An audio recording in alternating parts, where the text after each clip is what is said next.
Annyeong, it's Mikey here, and guys, thank you so much for just constantly supporting this channel. I'm actually quite shocked of how far this channel's come, and please leave comments below what I can do better, and I'm always going to try to make this channel much better for you guys. I really want to make something that's fun to watch, great to watch, with a lot of information, and make sure that I get it done right. And please don't be afraid to leave comments if I say something wrong, because again, I don't know everything. I'm going to get things wrong all the time. So I'm not afraid of criticism or people saying that I said something wrong. I accept it, and I thank you guys for always, letting me know if something was or needs to be corrected. Now, today I want to thank Epomaker for sending me out this interesting board, the Galaxy 70. I really liked their Galaxy 80. I think in general, Feker and Epomaker has been making really nice budget keyboards. So it's gonna be really exciting to take a look at this. So let's go straight into unboxing and take a look. So we're going to start off with the unboxing of the Galaxy 70. This is by Epomaker and Feker. Now, I've done a review before on the Galaxy 80 and did a custom build on that one. This time around, I got to do the Galaxy 70. Now, it's going to come with a very basic cable, to be honest, super basic, but it comes with this really nice switch. It comes with the Huano Blossom Odyssey switch. Now, I think the switch is going to sound really nice, so of course we're going to have to do a sound test. I apologize though, I forgot to do the lube sound test, but we do have a stock and a modded sound test after. Now, looking into this keyboard, I think it looks beautiful. Like, I love this color. It has this really nice beige color to it. And the nice thing about the Galaxy series is it has this really nice USB dongle part. I really like it actually. It just gives a nice feel to the board. And of course it comes with tri-mode, so USB dongle, Bluetooth, and wired. I think this keyboard just looks really nice. I really, really like it. Now, of course, we're going to do a weigh before we go into the sound test. So it weighs 1.8 kilos.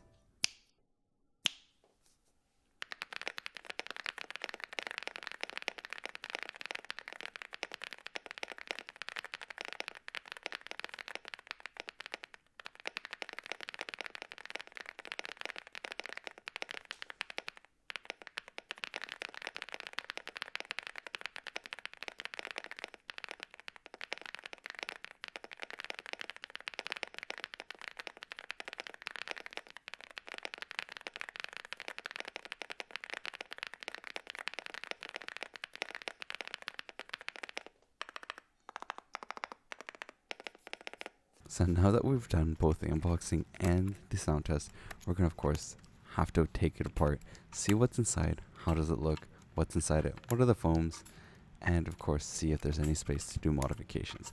Because one of the things that I do and one of the things I love to do is modify it to sound even better, and of course give you guys options of how you can do it and teach you guys how to do it. So those are all the keys you're going to have to remove to actually be able to take this keyboard apart. Right, so you're going to have to remove them to get access to 6 screws, and then have a screwdriver to get all the screws out. Now make sure you keep those screws so you can actually put it back together, but it's going to be 6 screws in total. And then you're able to actually remove the top gasket. Of course, don't forget the actual knob as well. Now we're going to see how this looks. So this is a pretty thick gasket I found. It's really nice actually, and it does have that little LED portion there.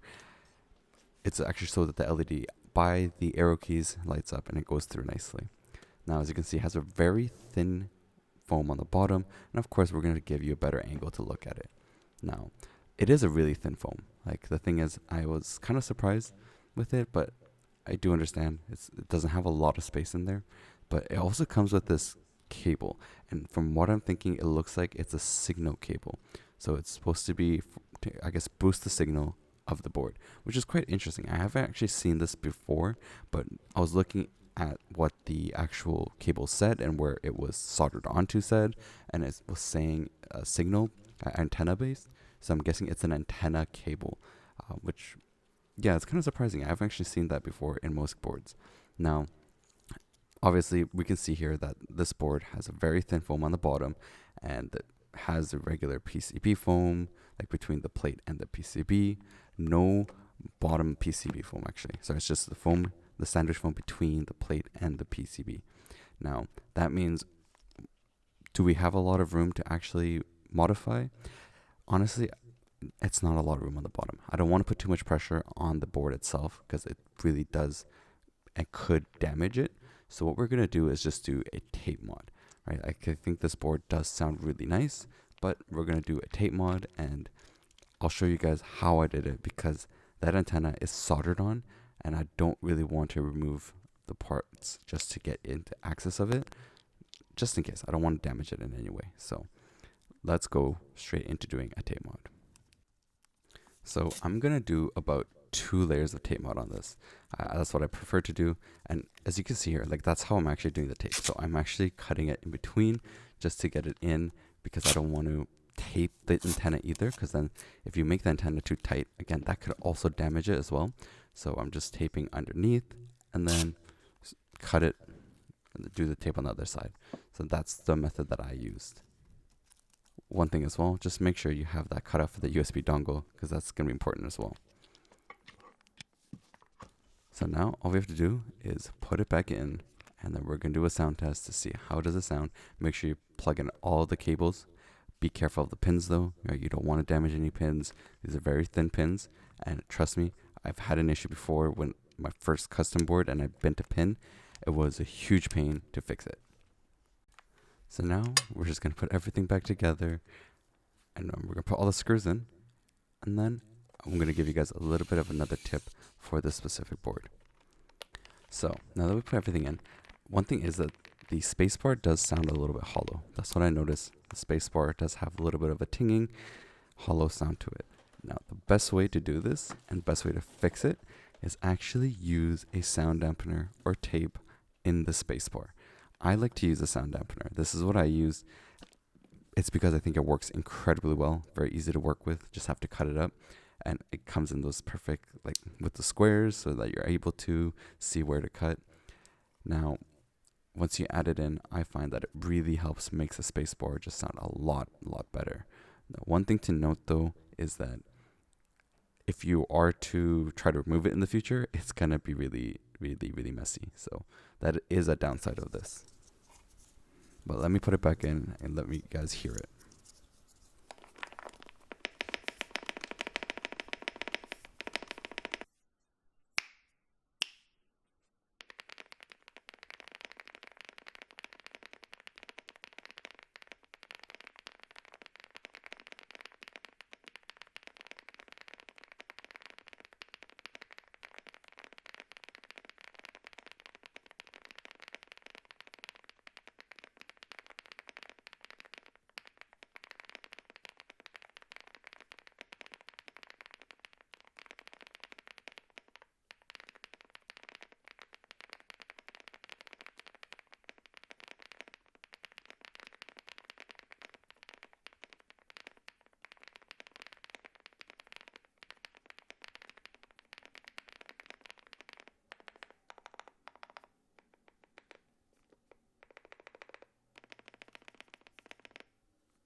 Now, my thoughts on the Galaxy 70. I think this board is a very great budget board that you can buy. Specifically for an all aluminum board, it costs a total of 99 USD. Currently, this specific beige color is on pre-order, so you're gonna have to wait for it. But the fact is, it has a nice spot for the USB dongle. It does sound really nice. Like, I have to admit, this switch sounds really creamy, and I really enjoyed how it sounds. I also like how they do design it. It's a very simple look, honestly. Like, it's nothing crazy. There's no like crazy weight to it. You know, there's not like an aluminum weight on the bottom that they designed. It's just a clean look with a good sounding board. Like, as you can hear there, it's just a really nice sounding keyboard. Now, if you're looking for something that's like creamier sounding, this board would do you well. I think this is a much more creamier sounding keyboard. Now, this switch, the Huano Blossom Odyssey switch, I think is a really great switch. And the thing is, do love to see companies making newer switches and really making them sound good. And I think lately, keyboard switches have been sounding really great. And I think, and I'm hoping Epomaker also kind of looks into this and does more switches like this, right? Because I've seen other companies doing it. it would be awesome to see even Epomaker make a really nice, like, creamy sounding switch. Now, this board I think also works really well for gaming wired. I have tried it for gaming. It is pretty good. Reactions really fast, and again, like, I think at the end of the day, when you're looking for a nice, simple, clean aluminum, like, that's weighty budget keyboard, this is going to be a good pick to look at as well. Specifically, if you're looking for something that already pre-built comes with a nice creamy sound. Now, the actual build quality itself is really smooth. The aluminum feels very smooth on the board, very, very clean. I think they're using pretty good quality stuff. And that LED, not everyone's gonna like it actually. I'm not a big fan of having that LED right above the arrows, specifically if I can't fully control it. But let me go into the software as well to show you guys what the software looks like. So we're just gonna go on the product page of the Galaxy 70 on Epomaker's website, and now scroll down. You'll see all the different information, how it's made of aluminum, has a tri-mode, 1000 millihertz polling rate, and then we're going to click on it for the Galaxy 70 driver. Now, depending on what software you use, Windows or Mac, make sure you download the correct one, and then you're going to run it. So I ran on Windows because I'm using Windows, and then we see the Galaxy software. This is actually the same software as the Galaxy 80. It's a very, very basic software, and a thing is, I personally think it kind of reminds me of like a software that was made a little bit more in the early 2000s, but again, it works. I mean, that's the thing, is it does work. But I do find that there are certain places that it's like a little bit gimmicky. Again, it's just a very basic software. You can change your lighting, you can change the key bindings. It's very, very simple, and it gives you just like a look of what it's going to look like in terms of the lighting, and you have many, many different options. And of course, I'm going to have to do a quick test on Keyboard Inspector to make sure to see that it has 1000 polling hertz, and yes, it does. So we can confirm, all good, does have 1000 hertz polling rate, which is very good. You know what? It's going to be enough for your most simple games, right? Unless you're playing super competitively, this will work without a problem. But again, not a bad software. At least you get different profiles, but it is a little bit very simple, very basic. Now, final thoughts on this board. I think for $100, very, very decent board. Like, you're looking at a keyboard that does have a software, has some support, has a good creamy sound. This is something you can definitely look at. Like, I've tried other different boards, again, for around this same price, right, $100. You'd be looking at, say, like the Rainy 75, which technically is more now, but during the Kickstarter it was around there. And you're looking at, say, the ND 75. This pre-built, I think, is also a really good option if you're looking for something that's pre-built, sounds good, looks really clean, looks pretty. And it is an interesting build, right? This is a 70%. This is kind of what the Wu-Ting looks like now. It's an interesting setting. I personally like more of a 75% though, where it's like straight down, where I can actually reach the delete, page up, page down, all in the same row. And sorry guys, as you can see there, I actually put the keycaps in correctly. I had to fix that. But yeah, so if you're looking for something creamy sounding, one thing I would say is that, yeah, it doesn't have that much foam in the board itself. They used I would say more of a cheaper foam on the bottom, but the switch itself sounds so good and the board sounds so good that I think that's really forgivable, specifically if you do the modding. So this is another board you guys can take a look at, and I'll put the links in the description so you can take a look. But yeah, the thoughts is, for $100, if you're looking for something creamy, this is something that you can choose.